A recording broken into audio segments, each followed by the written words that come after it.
Hello friends, this is ज्योति वर्मा। आज मैं first semester BEd का फोर्थ सब्जेक्ट स्टार्ट करने वाली हूँ, जिसका नाम है लैंग्वेज अक्रॉस द करिकुलम। इस सब्जेक्ट में हम पढ़ेंगे लैंग्वेज के बारे में और कम्युनिकेशन के बारे में, जो हमारे करिकुलम में सबसे ज़्यादा मेन है। विदाउट लैंग्वेज हम कोई कम्युनिकेशन नहीं कर सकते, और अगर कम्युनिकेशन नहीं होगी, कोई लैंग्वेज नहीं होगी, तो हम स्टडी कैसे कर सकते हैं या नॉलेज कैसे ले सकते हैं किसी भी जगह से, डायरेक्ट वे में या इनडायरेक्ट वे में। किसी भी तरीके से अगर हमें नॉलेज लेने की, इवन हमें सोसाइटी में अगर हम किस सोशल स्ट्रक्चर भी हम देखें, तो विदाउट लैंग्वेज या विदाउट कम्युनिकेशन हम किसी से बातचीत ही नहीं कर सकते। ना हमारे पास अपने भावों को, अपने इमोशंस को प्रकट करने का या किसी को दिखाने का कोई भी साधन नहीं होगा विदाउट लैंग्वेज। तो इसमें हम सबसे पहला टॉपिक पढ़ेंगे language as a tool of communication, संप्रेषण के उपकरण के रूप में भाषा। तो इसमें सबसे पहले हम इंट्रो देंगे। मैं एज एन एग्जाम्पल सबसे पहले मैं ये बताऊंगी कि कैसे हम language as a tool of communication use करते हैं। और अगर हम देखें एग्जाम से रिलेटेड, तो ये क्वेश्चन किस तरह अटैम्प्ट करना है वो मैं इसमें सीक्वेंस में उसी तरीके से पढ़ाऊंगी आगे। तो सबसे पहले हम इंट्रो लिखते हैं। एग्जाम में भी हमें सबसे पहले इस टॉपिक का इंट्रो देना है कि ये टॉपिक है क्या। तो इसमें हम पढ़ेंगे इंट्रोडक्शन में, मानव इस अर्थ में दूसरी प्रजातियों से अलग और बेहतर कहा जाता है। जैसा कि हम देखते हैं कि जानवरों के पास कोई लैंग्वेज नहीं होती, उनके पास कोई भाषा नहीं होती बात करने के लिए, लेकिन मानव एक ऐसी प्रजाति है जिसके पास सब कुछ, सारे इमोशंस को बताने के लिए एक लैंग्वेज है, कम्युनिकेशन करने के लिए एक लैंग्वेज है। तो आगे हम पढ़ेंगे मानव इस अर्थ में दूसरी प्रजातियों से अलग और बेहतर कहा जाता है कि उसके पास शब्दों का नियंत्रण है। नियंत्रण मतलब कंट्रोल है उसके पास इस चीज का, कि वो कुछ भी बोल सकता है। उसके पास बहुत सी ऐसी लैंग्वेजेस हैं, बहुत से कम्युनिकेशन करने के ऐसे साधन हैं जिससे वो कम्युनिकेट कर सकता है लोगों के साथ। वह अपने आसपास के विश्व में रुचि लेता है, वह स्वयं में भी रुचि लेता है। वह स्वयं एक विश्व की संपूर्ण भावनाओं एवं विचारों के विषय में अपने विचार रखता है। जब तक कोई कम्युनिकेशन नहीं होगी, तब तक हम अपने विचारों को दूसरों को कैसे बताएंगे। किसी के विचार सुनने के लिए, किसी को अपने विचार बताने के लिए, अपने इमोशंस बताने के लिए एक लैंग्वेज होनी चाहिए हमारे पास। तो आगे हम पढ़ेंगे, और वह अपने विचारों और भावनाओं को व्यक्त करने के लिए दायित्वहीन इच्छा से प्रेरित है। उसके लिए इन भावनाओं या विचारों और दूसरे की प्रक्रिया में स्वाभाविक रूप से सहभागी होना अनिवार्य है। तो हम इंट्रो में कम से कम इतना तो लिखेंगे जरूर। नेक्स्ट है कि कम्युनिकेशन क्या है। तो कम्युनिकेशन, संप्रेषण, जो इसका एक अर्थ होता है हिंदी में, संप्रेषण कह लीजिए या बातचीत कह लीजिए, तो कम्युनिकेशन का यही अर्थ होता है। तो संप्रेषण एक ऐसी प्रक्रिया है जिसके द्वारा सामान्य समूह प्रतीकों के माध्यम से लोगों के बीच अर्थ का आदान प्रदान होता है। कि कम्युनिकेशन से ही हम अपनी किसी भी बात को दूसरों के सामने कहते हैं या किसी की बात को सुनते हैं। उसके पास कोई लैंग्वेज नहीं होगी तो वो अपनी बात कैसे कहेगा, या हमारे पास कोई लैंग्वेज नहीं होगी कम्युनिकेशन के लिए, तो हम अपनी बात कैसे कहेंगे। सो आगे हम देखेंगे कि इसके अर्थ में हमें क्या लिखना है अपने एग्जाम से रिलेटेड अगर हम देखें तो संप्रेषण शब्द लैटिन भाषा में कम्युनिकर से लिया गया है। तो कम्युनिकेट से ये शब्द लिया गया है, जिसका अर्थ है प्रदान करना, सहभागी होना, सम्मिलित होना अथवा सामान्य बनाना। नेक्स्ट हम पढ़ेंगे कि सामाजिक गतिविधियों के रूप में संप्रेषण, communication as a social activity. Social activities में कम्युनिकेशन सबसे ज्यादा इम्पोर्टेंट है। ऐसा क्यों है, ये हम आगे पढ़ेंगे। हम समाज में अपने विचारों, भावनाओं, संवेगों, प्रतिक्रियाओं, प्रस्तावों, तथ्यों और आंकड़ों को व्यक्तियों और समूहों के साथ सभी स्तर पर, उच्च स्तर, निम्न स्तर हो या किसी बराबरी वाले से हो, साझा करते हैं। मतलब ये क्या कहना चाह रहा है, हमारे विचार यानी हमारे थॉट्स, भावनाएं यानी हमारे इमोशंस, संवेग यानी ये भी एक इमोशन की तरह है, प्रतिक्रिया, प्रस्ताव, कोई भी हमें किसी से कुछ भी कहना है, तथ्य या आंकड़े जो स्टैटिक्स होती हैं, इन चीजों को एक दूसरे से ऊंचे स्तर पर या निम्न स्तर पर या बराबर वालों से, किसी से भी, एनीवन, किसी से भी बातचीत करने के लिए हमें कम्युनिकेशन की आवश्यकता होती है, कम्युनिकेशन की नीड होती है। तो सोशल बेस पर अगर हम देखें तो कम्युनिकेशन इज मस्ट है, बिल्कुल मोस्ट इम्पॉर्टेंट चीज है। तो वास्तव में संप्रेषण हमारी सभी गतिविधियों के लिए महत्वपूर्ण है और साथ ही साथ ये हमारे लिए सभ्य समाज का संगठन करने में सहायता करता है। एक लैंग्वेज ही है जो सभ्य समाज का संगठन करने के लिए हमारी सहायता करता है।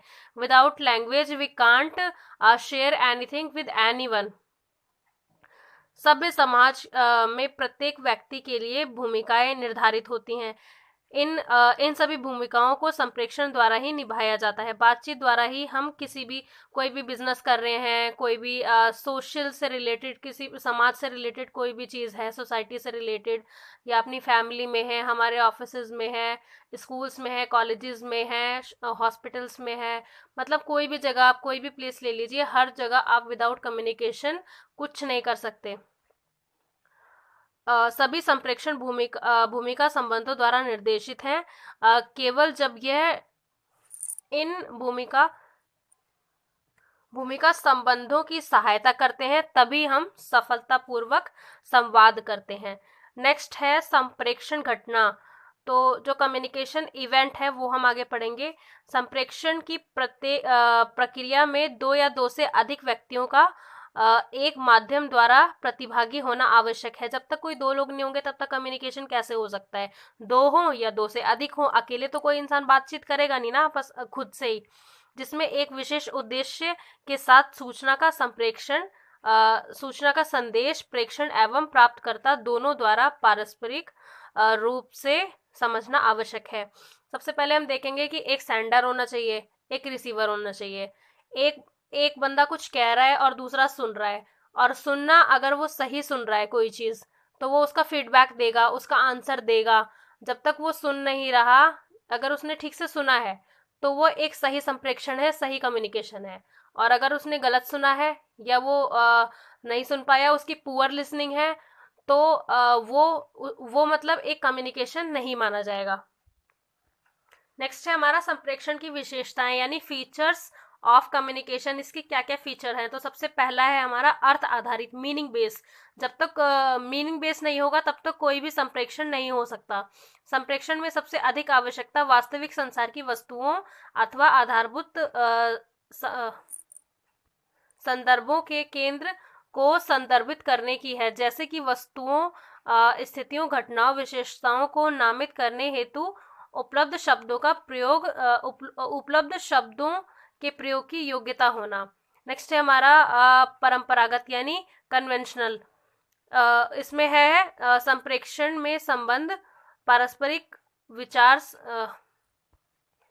विमर्श के लिए संदर्भ प्रदान करता है।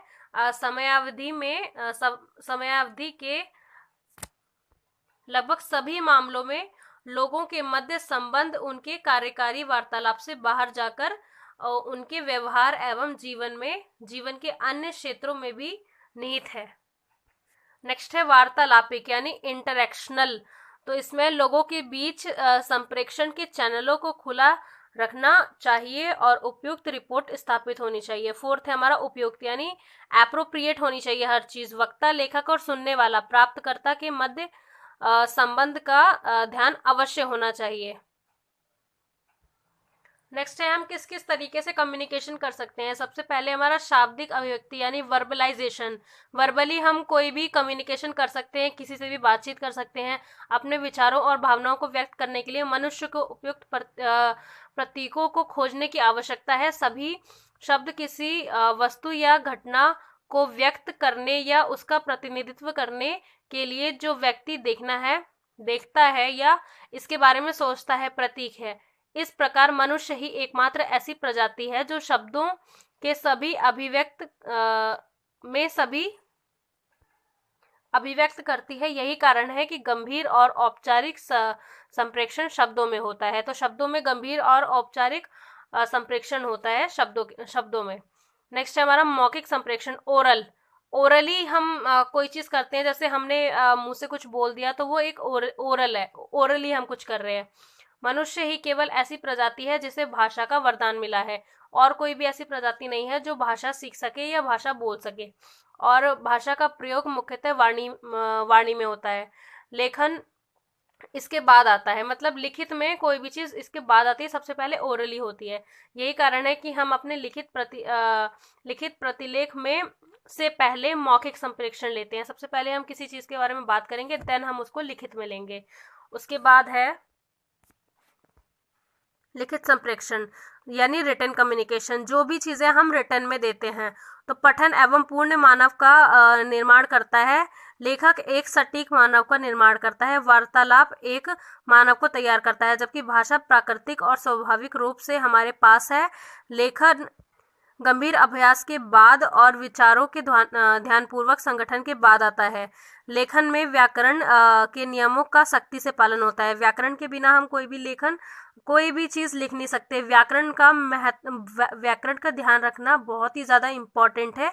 इंग्लिश हो लैंग्वेज या हिंदी हो या कोई भी लैंग्वेज हो, इंग्लिश ग्रामर, हिंदी ग्रामर या अदर किसी भी लैंग्वेज की ग्रामर हो, सब में सबको लिखने के लिए ग्रामर सबसे ज़्यादा इम्पॉर्टेंट है। कोई भी ग्रामेटिकल मिस्टेक उसमें नहीं होनी चाहिए अगर हम लिखित में हम कोई चीज़ ले रहे हैं। और ओरली या वर्बलाइजेशन के अंदर हम देखें तो उसके अंदर हम इतना ध्यान नहीं देते कि ग्रामेटिकली मिस्टेक है या नहीं।